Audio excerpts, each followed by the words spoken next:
Bom, eu acho que vão ter uma grande diferença em relação aos jogos contra São Lourenço e Corinthians, mas muito por conta do adversário, menos da torcida. O adversário, diferente de São Lourenço e Corinthians, e já tinha mostrado isso no primeiro jogo, era um adversário que tem mais qualidade, mais jogadores ofensivos, e que a gente destacou tanto a estratégia do Diniz contra o Olímpia. O técnico do LDU fez a mesma coisa contra o São Paulo. Ele meteu mais um atacante em relação ao jogo de Quito. Ele jogou com 4 no ataque. O Guerreiro mais 3. Para quê? Para evitar a pressão, o sufoco do São Paulo no início. E ele conseguiu fazer isso. Enquanto a LDU teve 11 contra 11, ela molestou o São Paulo no Morumbi como nenhum outro adversário tinha molestado. O Corinthians não deu um contra-ataque. O São Lourenço nem tentou dar um contra-ataque. A LDU tinha jogo e tinha jogador para evitar a pressão do São Paulo. E a estratégia. Aliás, a gente tem uma situação, né? A mesma coisa se aplica a Defensa e Justiça e Botafogo. Quando não é Boca, River, essas coisas, a gente, não, tal, não sei o quê, tal, tem orçamento, futebol brasileiro. De fato, tem muito time na América do Sul, e o Del Valle o ano passado, e no começo desse ano, é outro exemplo, bem treinado, bem armado, e que dá, às vezes, tapas na cara do futebol brasileiro. E a LDU, que mereceu ganhar o confronto, porque no jogo de Quito, o Juca falou, São Paulo jogou para fazer mais do que um no Morumbi, jogou. A LDU jogou para fazer mais de 4 em Quito. Né? É verdade. Então a LDU mereceu a classificação, até porque soube entender os jogos que o São Paulo tinha feito das viradas anteriores e evitou a pressão. Oi? Foi bom você colocar. Vou fazer uma pergunta para você. Quem jogou mais? LDU lá ou São Paulo aqui? LDU lá. Então pronto. A LDU lá mereceu. Que o jogo foi perdido. Lá que o confronto se perdeu. Não totalmente, porque ainda ficou um placar enganoso de um gol de diferença, né? Que era capaz de ser revertido nos pênaltis, sei lá. Mas a LDU mereceu passar, sem dúvida. Assim como Defensa e Justiça mereceu passar sobre o Botafogo. Sem nenhuma. E também é um time bem com orçamento pequeno, nem joga no estádio dele. E mereceu passar as semifinais daquele lado da chave da Sul-Americana. Tem 2 times que mereceram passar. E do outro lado, o Juca vai falar, e de fato, o Corinthians com o Estudiantes tem muita discussão. O Fortaleza com o América, não.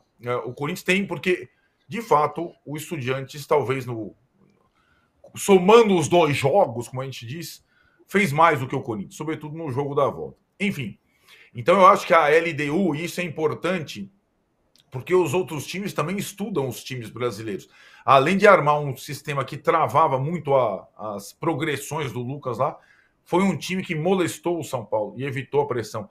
E aí tem detalhes do futebol, Tirone, que você sabe, conhecedor do Morumbi, que é o seguinte: o São Paulo fez uma estratégia que ia desde do sorteio do cara ou coroa, sabe? O que acontece, Juca?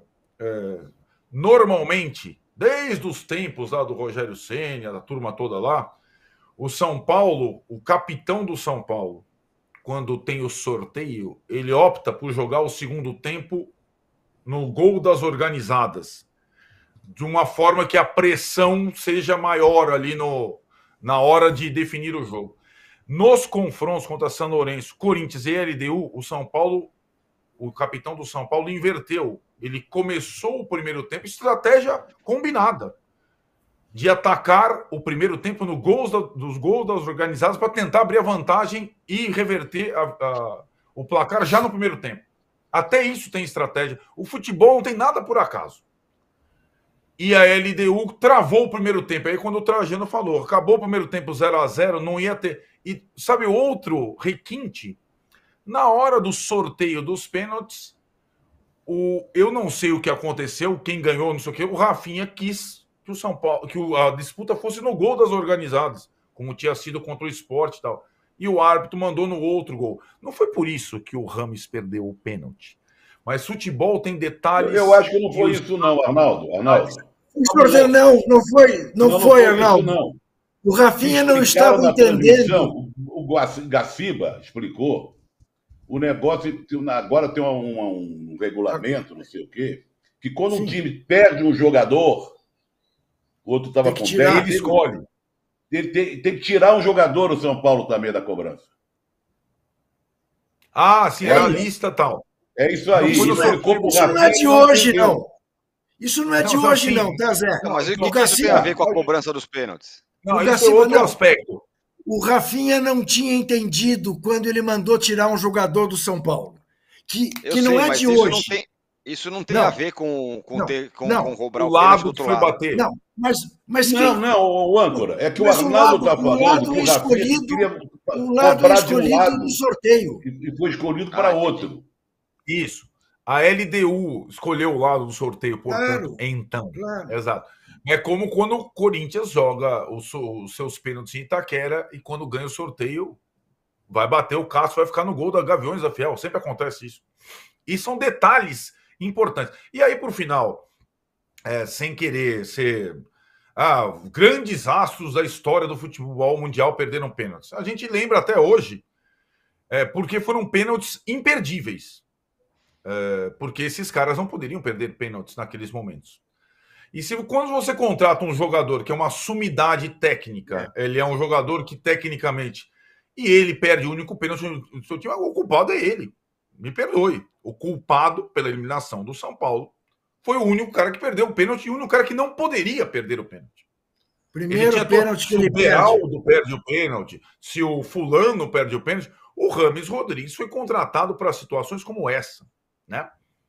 E mais, aí, diferentemente, né, Juca, do Zico em 86, que estava frio, o Sócrates estava extenuado na hora de bater, o Baggio que estava morrendo com o estiramento, ele estava inteiraço para bater o pênalti e cometeu um erro técnico gigantesco.